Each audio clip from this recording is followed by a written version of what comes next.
Nasubukan nyo na bang gumawa ng creamy at smooth na peanut butter na pang negosyo? Ito yung peanut butter na binabalik-balikan talaga ng aking mga suki. Gusto nila ang texture ng aking peanut butter dahil madali lang daw itong i-spread sa bread. At habang tumatagal din daw ay hindi daw mag-iiba ang texture ng aking peanut butter. Kung interesado ka, tapusin mo ang video na ito dahil ituturo ko sa inyo kung paano gumawa ng peanut butter. Medyo marami-rami ang gagawin nating peanut butter today kaya for the go po tayo sa 8 kilo. Marami po kasi akong mga repeat orders kaya for the go po tayo sa 8 kilo. So eto nga pala yung tigwa 1 kilo na mani. So bale meron po akong 8 packs na ganito. Naluto ko na nga pala ang 4 na packs na ito kaya ipapakita ko sa inyo mamaya. So eto nga pala yung ingredients ng aking peanut butter. So 2 pack na margarine, 2 pack na cooking oil at saka 2 pack na brown sugar. And then 2 pack din ng buttercup. Sa peanut butter, pwede po tayong gumamit ng skinless. Pero medyo pricey po kasi yung skinless kaya gumamit po ako na may balat. At eto din yung pinaka-common na sangkap ng peanut butter, yung mani na may balat. At eto, naglagay lang po ako ng kaunting mantika. Sa pagluto talaga ng mani, kailangan talaga medyo mahaba-haba talaga ang pasensya nito. Kasi matagal kasi maluto yung mani, lalo na kung pangmaramihan yung niluluto mo. Sa 8 kilos na mani, ay hinati ko lang siya sa pagluto. Bali, 4 kilos po yung una kong sinalang. Sa pagluto ng 4 kilos na mani, ay hindi talaga biro. Medyo masasaba ka talaga sa matinding labanan. Kailangan mo kasi itong lutuin sa mahinang apoy. Kumbaga, hindi yung bibiglain yung mani. Para naman sa ganun ay hindi po ito masunog o kaya luto yung nasa ibabaw tapos yung pinakailalim ay hindi po luto. So, kailangan talaga even. Kailangan talaga makuha mo yung tamang luto ng mani. Kaya every now and then ay titikman mo talaga yung mani kung talagang luto na ba ito.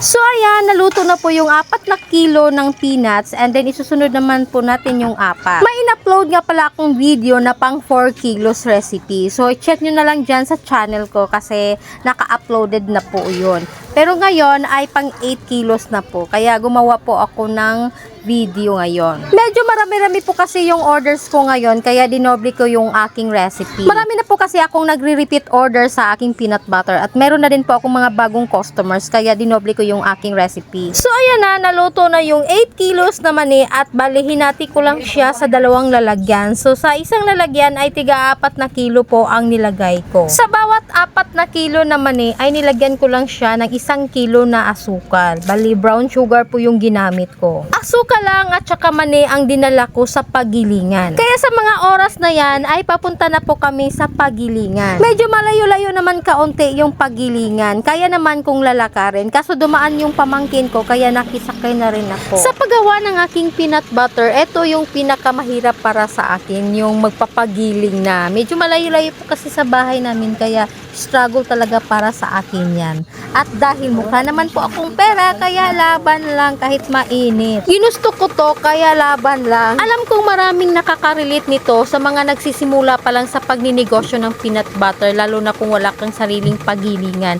Ganito talaga ang mangyayari. So ayan na, tapos na at naggiling na talaga siya totally yung ating peanut butter. So ito na yung pinapagiling natin at wala pa yung butter at saka margarine. Sa 4 na kilo na mani ay magtunaw lang po tayo ng 1 bar ng butter na ang sukat ito ay 200 grams. And then mag-add po tayo ng 200 grams na margarine. So ito po ay optional lang. So tutunawin lang po natin siya ng maigi hanggang sa matunaw po yung butter at saka margarine. Bago po natin ihalo sa pinapagiling nating mani. Ito yung pamamaraan ko sa paggawa ng aking peanut butter. Yung iba kasi ay hinahalo na lahat-lahat. Pero sa akin ay binukod ko talaga siya. Maraming nagtatanong kung ano daw ang sekreto ng aking peanut butter. Bakit daw hindi daw sila magsawa sa pagkain nito? Yung ibang peanut butter na subukan nila ay medyo matigas daw siya. So, habang tumatagal ay hirap na daw i-spread sa bread. Pero sa akin daw, habang tumatagal ay hindi daw mag-iiba ang texture niya. So, ito po yung sekreto niya. Lulutuin lang po ng maigi yung mani bago po natin ipapagiling. Mas maganda kasi ang resulta kung lutong-luto talaga yung mani. Babango po kasi siya pag makuha po natin yung tamang texture ng ating peanut butter. Sa mga naghahanap ng pang-extra income o pwedeng mapagkakitaan sa bahay, pwede nyo pong i-try ang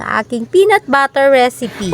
Malaki talaga ang kitaan sa negosyong ito kung itatry mo lang. At kailangan mo ding magsipag sa pagbebenta nito para sisipagin ka din sa paggawa ng peanut butter. Yung first time ko pang gumawa ng peanut butter, medyo nahirapan talaga ako, pero sa una talaga yung pinakamahirap.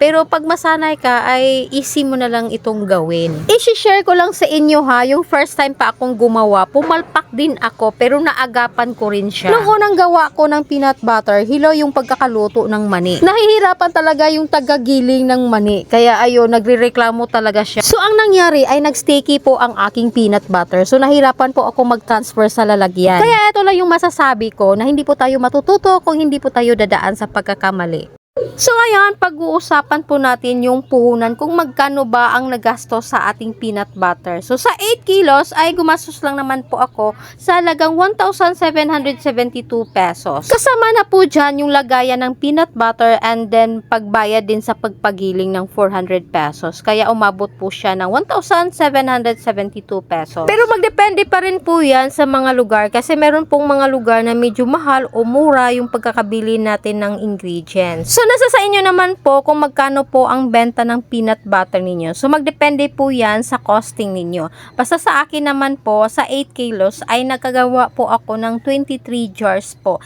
And then, ang benta ko naman dyan ay 140 pesos pag wholesale price. Pero pag retail price naman po ay 180 pesos. Sa mga hindi pa po nakakaalam sa negosyo kong ito, meron na po akong taga-benta ng aking peanut butter. So kumbaga, meron na pong reseller ng aking peanut butter. So, binibigay ko po sa kanya sa halagang 140 pesos. And then, i-retail naman niya sa halagang 180 pesos. So, kayo na po bahala mag-compute kung magkano ba ang kinikita ko dyan. Basta, binebenta ko yan sa halagang 140 pesos and then nakagawa po ako ng 23 jars and then yung puhunan ko ay 1,772 pesos. Kaya i-comment nyo sa comment section kung magkano ba yung kinikita ko para malaman ko naman kung naku-curious ba kayo sa kinikita ko sa aking peanut butter. O siya, hanggang dito na lang yung video ko. Salamat kung umabot ka sa part na ito. Sana nagustuhan nyo po ang aking video at sana may natutunan po kayo sa araw na ito. At kung ikaw ay bago ka pa lang sa aking channel, huwag nyo pong kalimutan na pindutin ang subscribe button,